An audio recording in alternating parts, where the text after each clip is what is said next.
Back to Sports Federation TV.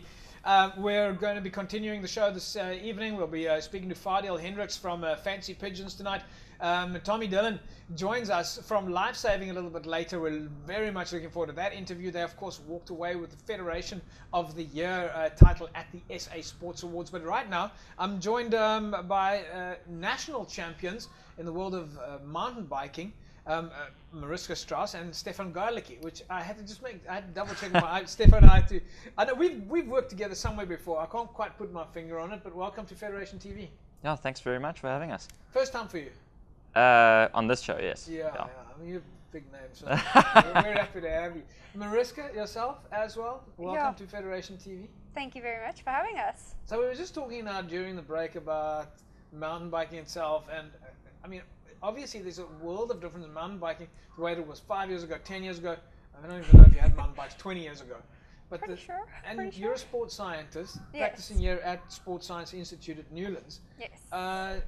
The world of mountain biking is clearly gone to a much more scientific level. Oh, absolutely. I think if you want to be at an elite level, there is no other way to get to where you want to be. I think it's the way forward, and it's definitely important to get that scientific approach. Yeah. I think, well, we're all looking for that 1%, that marginal gains at an elite level. Is that what it comes down to, that 1%? It's that 1%. Yeah. I mean, you've been in this game, you're a household name, you've been in this game a long time. What would you say is the biggest change in the world of mountain biking over the last 10 years? Well, to be honest, I've only been involved for the last 7 years. I only started in 2010, but it was a bit of a roller coaster ride, and I got very involved very quickly. But but since I've been doing it, I just think the advances in the bikes and the technology and now the different wheel sizes and e-bikes coming out now and all these different things. It's pedal assisted. So it's got an electric motor, and so there are different types of them, but some of them you pedal in and it actually assists you. Or for actually competing? So not for competition at this stage. Hopefully it stays that way. You put it in your lounge. You go home and charge it. But I think just the way things have evolved and the technology and the tires and certainly for me, because I'm involved in the downhill aspect, it's raw. It's about the speed, and so the better the bikes become, the faster you can go and the further you can push the limits. So when you talk about like that, I mean, you say you're involved in the downhill aspect. What are the other aspects? So mountain biking is split into 3 main disciplines. So downhill, cross country, and marathon. And marathon's really long, sort of like the Absa Cape Epic multi-day stage events. Kind of stuff like you don't want to go near. Yeah, not really my forte, I've got to say. Maybe one day in the distant future. Well, you lost your mind completely. And you just love. And you like to experience pain and suffering, Like me. So, Mariske, which is your discipline? I'm a cross-country racer. Cross-country. Main focus is cross-country, but then I That's also do a lot of mountains, forests, that type of thing. As so it's like a track of about between 4 and 5Ks with single track, dual track climbs, descents, so a bit of everything thrown into the mix. How much of that have we got in Cape Town? I mean, do we have a lot of cross-country tracks? We've got loads. Really? We've got good trails, for sure. And then I'm also involved with the marathon. I did Absa Cape Epic this year myself. How was that? Oh, amazing. Because everybody I've spoken to Brayton Pauls about it. Joel Stransky didn't come off too well this year. Yeah, it's something well, I mean, he came off well. He really came off. Like spectacular. But he didn't come off well. No, I hear you. No, it's definitely it's definitely one that you need to prepare for. But if you're well prepared and you've got the correct team behind you, like myself, I was fortunate enough to have my OMX Pro team and Silverback there. So OMX Pro team is one of your sponsors? Yes, it's tell us about the team. Yeah, you've got Silverback Racing there? Yes, so Silverback Racing I'm involved with locally. It's a brand that was based here and also moved to Stuttgart in Germany. So I race for the international team, which is based in the UK. Okay. And then I do the World Cup series with them. That's great. Very exciting. Stefan, on your side, I mean, I'm assuming Boss, Is it Boss? Boss? Boss, yeah, Boss. Boss? Boss, yeah. Tell us a bit about Boss. Is this your sponsor? Yeah, so Boss and Investec. And Investec, you obviously bank with them. I bank with Investec as well. Preferred bank of choice. Yeah, great customer service. Absolutely, yeah. One line, one phone call. You know, the other thing about other banks, you go to it's a call center and it's call to, then they hang up on you. Yeah, you know, yeah. Investec, it's one phone call. Hello, please transfer.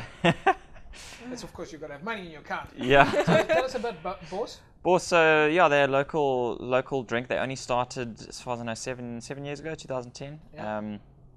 And it's based on rooibos tea. Boss tea. Yeah, so Iced it's tea. Boss iced tea, but then they moved into Boss Sport, which is a sports drink, sort of in the market of Energade or Powerade type of thing, but it's a much healthier option, much lower sugar. And they look after you. Yeah. No, I've been very happy with them, and for me it was quite important to join a brand that I actually wouldn't mind drinking. Yes. You know, like a lot of people with different energy drinks and things like that, and do they really drink them? I mean, from an athlete's point of view, does a professional athlete really drink an energy drink? I don't know. Certainly not. You've got to, you know. You've got to, as an athlete, obviously stick to what it is that works for you. Yeah. Definitely. And at the same time, consider all the safety aspects that goes along with that, and doping controls and so forth. And from a show point of view, we're very happy with the fact that we've got Bashes on board with us. So, fantastic brand. Bashes has come on board with Sports Federation TV and also supports many of the federations out there. Really, folks, if you have half a chance, get out there. And anyway, Stefan, let's get back to you. Downhill racing, what is the time frame from the time you start to the time you finish? I mean, is it just up and down? There's no cross country, none of that. It's just a straight sprint down. So the cross country is a lap racing thing, and it's about an hour and a half in length most of the time, right? And whereas downhill is very short, it's a sprint discipline, anywhere between 2 and 5 minutes, and it's a fixed course, obviously down the hill with jumps, drops, rocks, roots, trees, whatever you can think. Though? Yeah, well, depends how you look at it, I guess. I'm looking at it from an outsider perspective. No, pretty much no uphill. I mean, you don't want uphill on a track. You want it to be high speed. I mean, you reach speeds of up to 80 k's an hour, type of thing. 80 k's an hour going straight downhill. Well, with turns, and I mean, it's not just a tar road. It's sort of a lot. It's kind of hard to explain until you actually see it. And it's against the clock, so you go one at a time, and you have intervals. I've got to ask: have you wiped? Oh, you crash all the time. Really? It's a day when you don't wipe is a good day. That would be abnormal? Okay. No. We are speaking to Tommy Dillon. He's not the musician Tommy Dillon. We're going to be.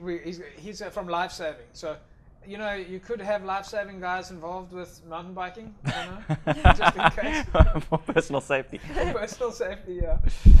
Mariske, if you were to give Stefan here any sports science advice to improve his skills, what would it be? Work on your forearms, man.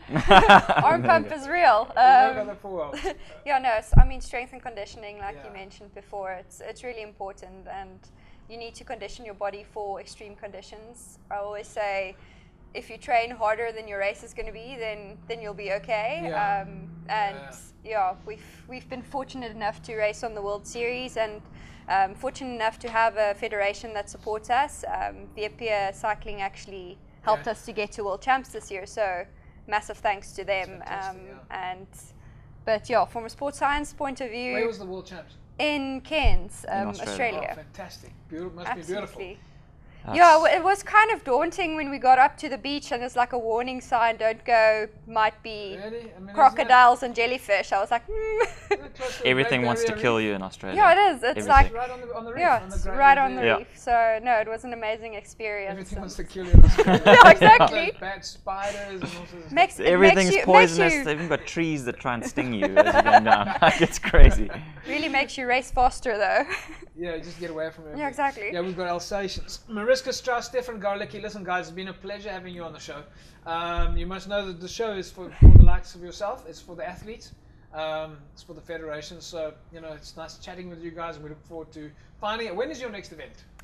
My next event will only be next year. The first big one will be the World Cup in Stellenbosch, actually. So if you're around, come check it out. It's going to be amazing. For sure. And yourself, Stefan? My first big one will be the first World Cup for downhill, which is in Croatia.